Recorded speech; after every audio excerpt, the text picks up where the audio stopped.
안녕하세요. 저는 웅성웅성의 네 번째 이야기 나레이션을 맡은 한윤수라고 합니다. 오늘은 홍성을 떠나 수도권으로 오신 분을 만나볼 건데요. 이화에서는 대학생 이주자의 이야기를 들었다면 오늘은 수도권의 터전을 잡고 살아가는 분의 이야기를 만나볼 겁니다. 왜 자신이 살던 동네가 아닌 타지의 터전을 잡을까요? 그 이유는 간단합니다. 일자리가 수도권에 집중되어 있기 때문이죠. 정든 고향을 떠나 현실을 찾아 나선 이야기 궁금하지 않으신가요? 지금 만나보겠습니다. 왜 홍성을 떠나셨나요?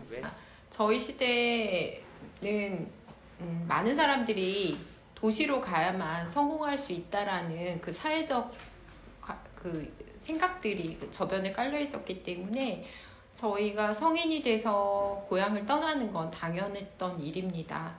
그리고 제 전공이 간호학인데 홍성에는 제가 만족할 만한 일자리를 찾기가 어려웠습니다. 그래서 그 당시 홍성은 종합병원이 홍성의료원이 유일했는데 환자 중증도나 시설, 직원 복지 등을 고려했을 때 매력적이지 못했기 때문에 제가 수도권으로, 대도시로 이동하게 되었습니다. 도시로 가야만 성공할 수 있다는 인식이 생긴 게 참 안타깝습니다. 홍성에 있을 때랑 지금 수원에 거주하고 있을 때랑 거주하는 부분에서 인프라 차이를 많이 느꼈을 것 같은데 직접 느꼈던 부분에 대해 말씀해 주세요. 홍성에서 생활할 때는 그때는 분명 어렵긴 했지만 그 당시에 이제 문화시설이 매우 적어서 친구들과 자주 도시로 놀러 다니기를 했던 경험도 있고, 그리고 별다른 쇼핑 공간이 없어서 그 시절에는 거의 뭐 재래시장하고 그런 곳에서 쇼핑을 주로 했다면, 지금 도시에서의 생활은 다양한 편의시설과 인프라가 구축이 되어 있어서 원할 때마다 다양한 곳에서 쇼핑을 진행할 수 있고, 그리고 또 배울 수 있는 그런 시스템도 잘 되어 있고, 그리고 교통의 요지라서 지역 어디를 가든 불편하지 않게 버스든 기차를 누리면서 생활할 수 있다고 그런 차이를 느끼고 있습니다. 홍성에서 문화생활을 누리기 위해 어디로 가셨나요? 홍성에서는 아주 작은 영화관이 하나 있는데 거기 주로 영화는 거기서 이용을 했고, 그리고 우리 시대에 이제 놀이동산이 없으니까 주로 기차를 타고 서울로 와서 롯데월드로 이용을 했고, 그리고 이제 서점 같은 경우도 홍성에는 이제 문제집 하는 서점만 있어서 서울의 교보문고, 종로서점, 그 당시에 서울로 와서 그런 책을 사거나 그랬던 경험이 있습니다. 계속 이렇게 이주하면서 살았는데 은퇴하고 나서는 고향으로 돌아가실 건가요? 아니면 여기서 계속 살 것인가요? 아직 은퇴 이후의 삶을 계획하진 않았는데 이제 나도 이제 일할 수 있는 시간이 한 13, 14년 정도밖에 안 남아서 이제 고민을 가끔씩은 하는데 고향으로 갈 마음은 솔직히 없고, 지금은 그 시점에서 나의 건강 상태나 나의 재정 상태나 아니면 내 아이들의 그 거주지 문제들을 이제 통합적으로 고려를 해서 아마 내가 어떻게 더 향후의 노후를 살아갈지를 결정을 할 것 같고, 지금으로서는 아직 확실하게 정해진 건 없어. 내 고향은 일단 시골이고, 시골로 간다는 건 내가 지금 여기 이곳에 사회적 기반을 다 가지고 있는 상황이고, 나의 친구들이나 나의 이웃들이 사실 홍성보다는 지금 이곳이 더 훨씬 편하니까 내 부모가 아직은 홍성에 계시지만 내가 지금 이러고 홍성을 갔을 때는 편한 환경은 아닐 거란 말이지. 익숙하지도 않고, 그래서 아직은 여기에 있을 거고, 어쨌거나 이곳이 아직은 뭐 내 노후에 병원 생활을 하거나 어떤 수익 창출을 하거나 내 아이의 교육과 그 이후의 삶이 어떻게 될지 모르니까 충분히 고려되면서 판단할 것 같아. 고향에서 수도권으로 이주한 분들은 이미 사회적 기반을 수도권에서 다 이룬 상황이니 다시 고향으로 돌아갈 이유가 없는 것입니다. 2011년에 서울, 경기도, 인천 이 세 지역이 나머지 그 지역들의 인구를 뛰어넘었습니다. 나이가 많은 사람보다 청년층이 계속 도시로 오고 있는데요. 이 상황에 대해서는 어떻게 생각하시나요? 정말 어려운 부분인데 일단은 그건 사회적 인식 때문에 지금 어쩔 수 없는 현상이라고 생각을 하고 나도 그랬지만 지방에 머물러서는 성공할 수 없다라는 그런 사회적 인식이 좀 자리 잡고 있는 것 같아서 좀 안타깝고 확실히 뭐 어떤 교육시설이나 어떤 그 양질의 일자리 이게 다 수도권에 몰려있기 때문에 많은 사람들이 그걸 희망하고 그렇게 할 수밖에 없는 것 같아. 그래서 지역 인구는 계속 줄고 수도권 인구는 포화가 되는 이러한 현상이 되게 안타깝지만 어떻게 또 대체할 수 있는 어떤 다른 방법이 없는 것 같다고 생각이 들어. 해결하기 어려운 상황. 해결을 하려면 솔직히 지역 경제를 되게 활성화하고 지역 양질의 일자리를 일단 제공을 해야 될 것 같은데 내가 일하는 이곳도 그 오래전에 정부에서 공공기관 지방 이전을 추진을 했었고 실제 우리 본사도 강원도 원주로 본사를 이전을 했는데 그렇다고 해서 인구가 지방으로 실질적으로 이전을 하진 않더라고.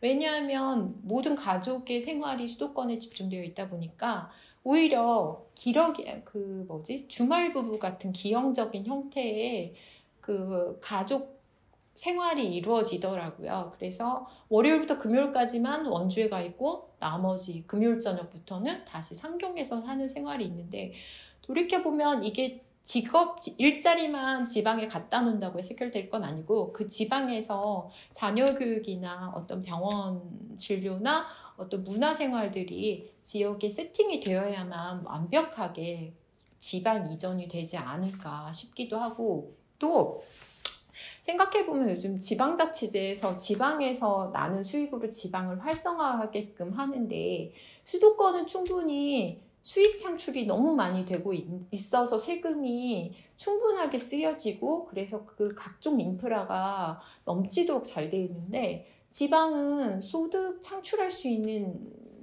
계기가 세수가 거의 적기 때문에 스스로 자립해서 뭔가 인프라 확충하기엔 되게 많이 부족하단 말이지. 그러니까 지방은 계속해서 더 악순환이 되고 더 할 게 없고 놀 게 없고 어떤 인프라 자체가 부족하기 때문에 결국은 다시 수도권으로 이탈을 하는 현상이 계속 반복이 되고 있고 그래서 어찌 보면 중앙정부에서 지방자치제로 해서 스스로 생존하라고 하기엔 너무 어려울 것 같고 이제는 수도권의 많은 세수를 지방으로 충분히 분산시켜서 지방을 활성화시킬 수는 그런 크더란 정책적인 그런 방법이 좀 필요하지 않을까라고 잠깐 생각해 봅니다. 네.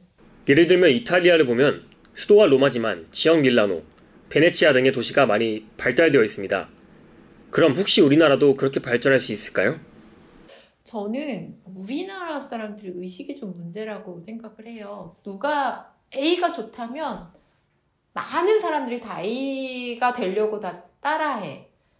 우리나라 그 많은 지역에 무슨 특색 있는 축제를 진행하는데 모든 축제가 사실 개별적인 특색이 아니고 가보면 다 똑같은 이벤트들이 늘 이렇게 있어서 지역을 특성화 있게 개발하는 건 참 중요하지만 사람들의 의식이 좀 다양성이 좀 부족해서 그런지 늘 획일화되어 가는 게 좀 안타깝더라고요. 그래서 저희도 여행을 갔지만 그 일본을 보면 되게 소도시마다 정말 특색이 있어서 관광객들이 지역마다 다양하게 이제 분포가 되는데 우리나라는 딱 뭐 제주도, 강원도 요 정도 외에는 크게 차별화가 되어 있지 않아서 좀 그런 게 아쉽더라고요. 그래서 일단 사람들이 의식이 조금 변화가 좀 필요한 것 같고 그 좀 다양성을 좀 인정하고 그 다양성을 좀 더 개발해서 정말 지역의 특색을 좀 살리는 그런 정책들이 좀 필요하지 않을까 싶습니다. 그럼 의식 변화가 없다면 결국 지역 소멸의 상황이 도래할 것이라고 예상하시나요?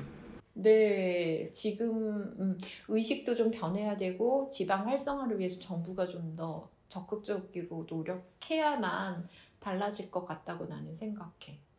지금으로서는 늘 똑같아. 지금 내가 20살이었던 1995년도나 지금 지금 살고 있는 2024년도나 의식의 흐름이나 어떤 그런 산업의 활성화가 크게 달라지지 않았어. 다 수도권에 모여 있고 차이가 없는 것 같아. 내가 볼 때. 오늘 이야기를 나누어 보니 이대로 가면 서울과 그 주변 지역들밖에 안 남겠다라는 생각이 듭니다. 진짜 그렇게 생각하시는지, 또 그렇게 생각하시는 이유가 무엇인지 묻고 싶습니다. 우리 고향에 가면 우리의 모교 초등학교도 지금 폐교 직전이잖아. 너가 나온 초등학교도 그치? 그걸 또 보고, 그리고 우리 아이들 교실의 한반 인원을 보면 나 때는 정말 내가 중학교 다닐 때 한 반에 55명에서 60명 사이에 있던 학교를 다녔었지만 요즘 아이들은 한 학급에 22명, 23명 이렇게 정말 현실적으로 수치상으로 이제 줄었잖아요. 그래서 이게 멀지 않았다고 보는 거고, 근데 사실은 이제 지금 인구 절벽의 문제는 사실은 이 출생아 수가 이제 줄은 거가 가장 큰 원인이잖아. 그래서 사실은 우리나라가 되게 학벌 위주의 나라잖아. 그래서 다들 인류대학을 보내려고 애를 쓰고 있고, 인류대학을 나오지 않으면 어디에 정말 치우쳐서 명함도 못 내미는 이런 사회적 분위기 때문에 아이들을 정말 너무 가혹할 정도로 양육을 하고 있고, 그렇기 때문에 돈도 많이 들고 피로감도 엄청난 거지. 그래서 아이를 한 명 양육하는데 드는 이런 스트레스 때문에 더 이상의 아이를 낳지 않으려고 고려하는 사람들이 꽤 많잖아. 나 같아도 내가 정말 큰 직장을 버리고 내가 여기 올 때는 양육에 대한 엄청난 그 스트레스가 많아서 나도 큰 병원을 버리고 여기 와 있으면서 아이들을 키웠는데, 우리 사회에서는 대부분이 이런 그 양육의 형태가 대부분 엄마가 하게끔 되어 있다 보니까 이 일도 해야 되고 아이도 키워야 되고 이게 정말 힘든 상황이거든요. 그러니까 서로 너도 나도 더 이상 아기를 낳지 않으려고 하는 이런 사회적 한계가 좀 도달한 것 같고, 그리고 정부에서 요즘 많이 지원해서 육아휴직도 주고, 이제 남편에 대한 육아휴직도 주고, 엄마에 대한 육아휴직도 주고, 경제적인 지원을 해준다 해도 결국은 아이들을 경쟁사회에 자꾸 내몰리고 인류대학만 보내려고 하는 이 현실에서 우리 아이를 도태시키지 않으려고 정말 부부가 아둥바둥 해야 되는 이 현실 때문에 더 이상 그런 절망감이 있기 때문에 더 이상 아이를 낳지 않으려 하지 않는 건가 싶어요. 그래서 내가 이렇게 힘들게 살아온 걸 우리 아이가 봤기 때문에 우리 아이들도 결혼해서 아이를 낳지 않겠다라는 얘기를 지금부터 하고 있거든. 그래서 그걸 보면 좀 나도 절망스럽지. 나도 나름 열심히 아이를 키웠다고 생각하지만 엄마 아빠가 너무 힘들어하는 거를 봤기 때문에 우리 아이들도 좀 그런 얘기를 할 때마다 아찔하긴 해.